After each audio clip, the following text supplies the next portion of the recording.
अगर मैनिफेस्टेशन सच में काम करती है तो आपकी लाइफ अब तक पूरी तरह बदल क्यों नहीं गई? यह सवाल थोड़ा अनकंफर्टेबल है क्योंकि आप शायद सच में कोशिश कर चुके हैं, अफर्मेशंस की है, विजुअलाइजेशन किया है, पॉजिटिव सोचने की कोशिश की है, यूनिवर्स पर ट्रस्ट भी किया है, लेकिन फिर भी जब रियल लाइफ में मौका सामने आता है तो कुछ अंदर रुक जाता है। मैसेज टाइप होता है, फिर डिलीट हो जाता है। एप्लीकेशन खुलती है, फिर सेव ड्राफ्ट में रह जाती है। अपॉर्चुनिटी दिखती है, लेकिन माइंड कहता है अभी सही टाइम नहीं है। डिसीजन लेना होता है, लेकिन अंदर से आवाज आती है थोड़ा और रेडी हो जाऊं फिर। और यही मैनिफेस्टेशन का असली सीक्रेट छुपा है। प्रॉब्लम ये नहीं होती कि आप चाहते नहीं, प्रॉब्लम कई बार ये होती है कि जो आप चाहते हैं आपका नर्वस सिस्टम उसी से बच रहा होता है। डिजायर आगे जाना चाहती है, लेकिन पुराना पैटर्न पीछे खींचता है। माइंड कहता है मुझे नया फ्यूचर चाहिए, बॉडी कहती है पुराना ही सेफ है। इसलिए आज हम मैनिफेस्टेशन को मैजिक की तरह नहीं, डायग्नोसिस की तरह समझेंगे, क्योंकि हर इंसान डिजायर रख सकता है, लेकिन हर इंसान उस डिजायर को रिसीव करने, होल्ड करने और उसके हिसाब से एक्ट करने के लिए अंदर से रेडी नहीं होता। आज हम 3 हिडन गैप्स समझेंगे: safety gap, clarity gap, identity gap. और शायद इन्हीं 3 गैप्स में आपकी मैनिफेस्टेशन का मिसिंग आंसर छुपा है। पहला हिडन रीजन है सेफ्टी गैप। बाहर से डिजायर क्लियर दिखती है, लेकिन बॉडी उस ग्रोथ को प्रेशर की तरह महसूस करती है। मान लीजिए कोई कहता है मुझे ज्यादा पैसा चाहिए। वो मनी अफर्मेशन सुनता है, अबंडेंस वीडियोस देखता है, फ्यूचर इमेजिन करता है, लेकिन जैसे ही रियल अपॉर्चुनिटी आती है, एक नया क्लाइंट, एक बेटर रोल, एक बोल्ड डिसीजन या पैसा संभालने की रिस्पॉन्सिबिलिटी, शरीर थोड़ा टाइट हो जाता है, ब्रेथ छोटी हो जाती है। माइंड तुरंत सवाल पूछता है, अगर फेल हो गया तो? अगर मैं संभाल नहीं पाया तो? अगर लोग जज करने लगे तो? अगर पैसा आया और चला गया तो? बाहर से डिजायर पैसा है, लेकिन अंदर का सिग्नल प्रेशर है। और जब डिजायर और प्रेशर साथ आते हैं तो एक्शन क्लीन नहीं रहता। कभी इंसान ओवरथिंक करता है, कभी डिले करता है, कभी अपॉर्चुनिटी को भी प्रॉब्लम समझ लेता है। यही बात ग्रोथ में भी होती है। आप कहते हैं मुझे बड़ा काम करना है, लेकिन जैसे ही विजिबिलिटी आती है आप पीछे हट जाते हैं। आप कहते हैं मुझे बेटर लाइफ चाहिए, लेकिन जैसे ही बेटर डिसीजन लेना होता है पुराना कंफर्ट जोन वापस खींचने लगता है। यह लेजीनेस नहीं है, कई बार यह प्रोटेक्शन मोड होता है। माइंड कहता है जो पुराना है वही फेमिलियर है, और हम फेमिलियर को सेफ समझ लेते हैं, भले ही वही पुराना पैटर्न हमें रोक रहा हो। दूसरा हिडन रीजन है क्लैरिटी गैप। कई लोग कहते हैं मुझे सक्सेसफुल होना है, लेकिन सक्सेसफुल का मतलब क्या? ज्यादा पैसा, ज्यादा फ्रीडम, ज्यादा रिस्पेक्ट, शांत लाइफ, बेटर रिलेशनशिप, काम में ग्रोथ, या सच में बस ये रिलीफ चाहिए कि मैं दूसरों से पीछे नहीं हूं? यहां बहुत लोग कंफ्यूज हो जाते हैं। उन्हें लगता है कि उन्हें सक्सेस चाहिए, लेकिन अंदर से शायद उन्हें क्लैरिटी नहीं, कंपैरिजन से एस्केप चाहिए। कभी पैसा चाहिए लगता है, कभी वैलिडेशन चाहिए लगता है, कभी फ्रीडम चाहिए लगता है, कभी बस एंजाइटी कम करनी होती है। और जब डिजायर बार बार शेप बदलती है तो एनर्जी स्कैटर हो जाती है। आज गोल कुछ और, कल कुछ और, परसों किसी और की लाइफ देखकर नया गोल, फिर एक नया वीडियो, फिर एक नई एफर्मेशन, फिर एक नया विजन बोर्ड, लेकिन डायरेक्शन अभी भी क्लियर नहीं होती। मैनिफेस्टेशन वेग इच्छा से स्ट्रांग नहीं होती, उसे क्लियर डायरेक्शन चाहिए। जैसे फोन में डेस्टिनेशन डाले बिना नेविगेशन शुरू नहीं होती, वैसे ही अंदर भी क्लियर सिग्नल चाहिए। मुझे कुछ बेटर चाहिए, ये सिग्नल वीक है, लेकिन मुझे शांत, स्टेबल, फाइनेंशियली सिक्योर लाइफ बनानी है, ये सिग्नल क्लियर है। मुझे सक्सेसफुल होना है, ये ब्रॉड है, लेकिन मुझे अगले 6 महीने में अपनी स्किल, इनकम और कॉन्फिडेंस को एक लेवल ऊपर ले जाना है, ये डायरेक्शन देता है। क्लैरिटी मैजिक नहीं करती, लेकिन क्लैरिटी एनर्जी को इधर उधर लीक होने से बचाती है। जब डायरेक्शन क्लियर होती है तो माइंड अपॉर्चुनिटीज को बेटर पहचानता है, डिसीजन आसान होता है, एक्शन प्रैक्टिकल होता है और मैनिफेस्टेशन इमेजिनेशन से निकलकर मूवमेंट में आती है।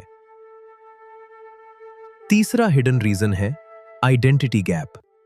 कई बार इंसान रिजल्ट चाहता है, लेकिन उसकी सेल्फ इमेज अभी उस रिजल्ट को नॉर्मल नहीं मानती।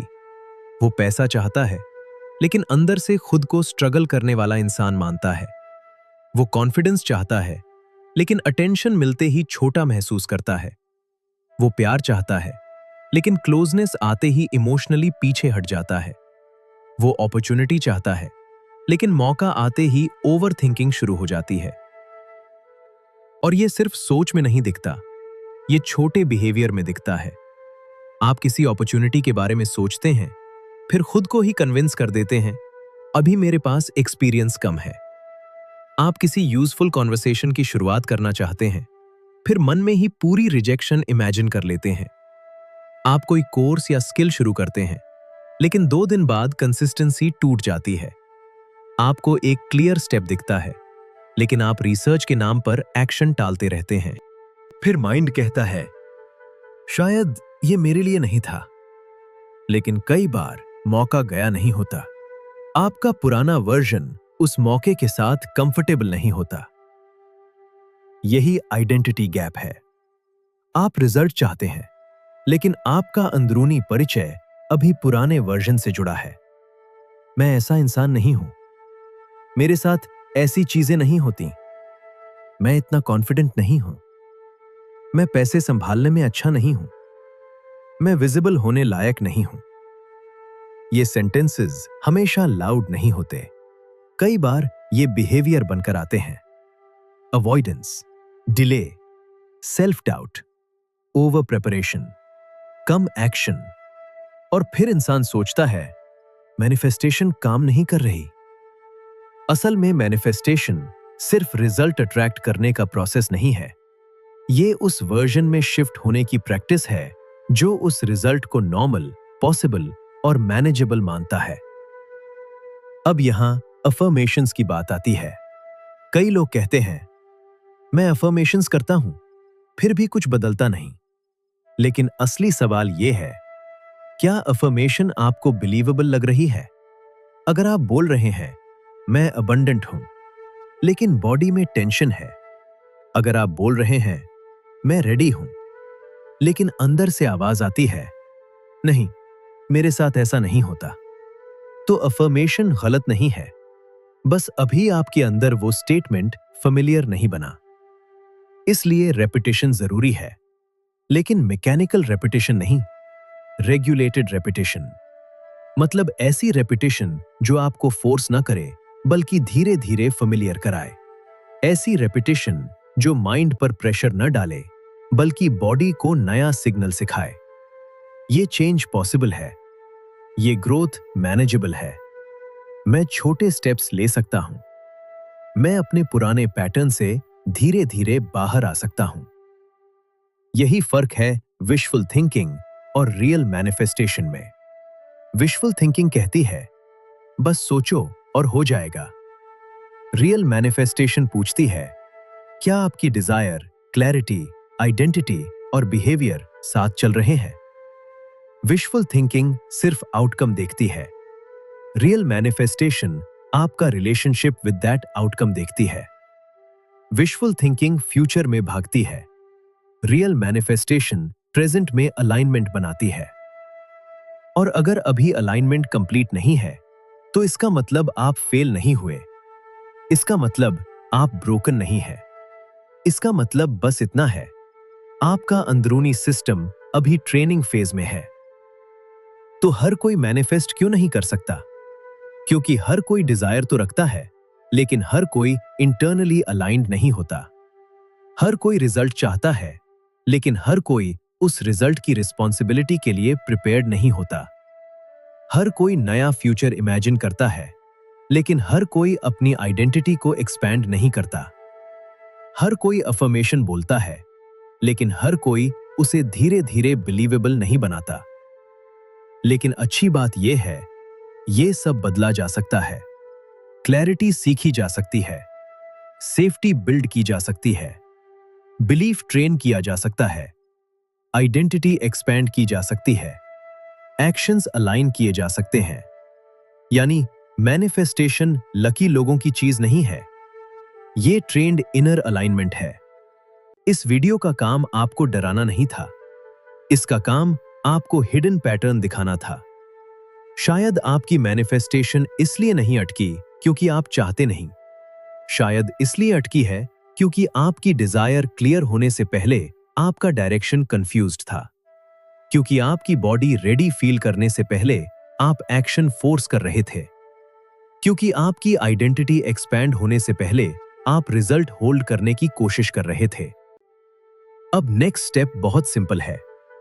पहले अपने आप से पूछिए, मेरी डिजायर सच में क्या है? क्या ये मेरी है या कंपैरिजन से आई है? जब मैं उस फ्यूचर को इमेजिन करता हूं तो बॉडी में ओपननेस आती है या प्रेशर? और अगर वो फ्यूचर सच में आ जाए तो क्या मेरा करंट बिहेवियर उसके साथ कोऑपरेट करेगा? इन क्वेश्चंस को आंसर करने में हरी मत कीजिए, क्योंकि कई बार क्लैरिटी आंसर से नहीं, ऑनेस्ट ऑब्जर्वेशन से आती है। और इसी के लिए नेक्स्ट अफर्मेशन सेशन सुनिए। वहां हम इसी आइडिया को सिर्फ समझेंगे नहीं, हम उसे धीरे धीरे प्रैक्टिस करेंगे, बॉडी में सेटल करेंगे, माइंड को फेमिलियर कराएंगे, आइडेंटिटी को नया सिग्नल देंगे, ताकि ग्रोथ प्रेशर ना लगे, सक्सेस परफॉर्मेंस ना लगे, रिसीविंग अनफेमिलियर ना लगे, और एक्शन फोर्स नहीं, नेचुरल नेक्स्ट स्टेप लगे। क्योंकि मैनिफेस्टेशन तब गहरी होती है जब आप सिर्फ फ्यूचर नहीं चाहते, आप अपने डेली बिहेवियर को भी उस फ्यूचर के साथ मिलाना शुरू करते हैं। आप अपने डर को दुश्मन नहीं मानते, आप उसे सिग्नल की तरह पढ़ते हैं। आप अपने डिले को वीकनेस नहीं मानते, आप उसे पैटर्न की तरह देखते हैं। और फिर धीरे धीरे आप खुद को पुश नहीं करते, आप खुद को ट्रेन करते हैं। आपके अंदर पोटेंशियल पहले से है, अब काम है उसे क्लियर बनाना, उसे सेफ बनाना और उसे छोटे अलाइंड एक्शन से रियल बनाना।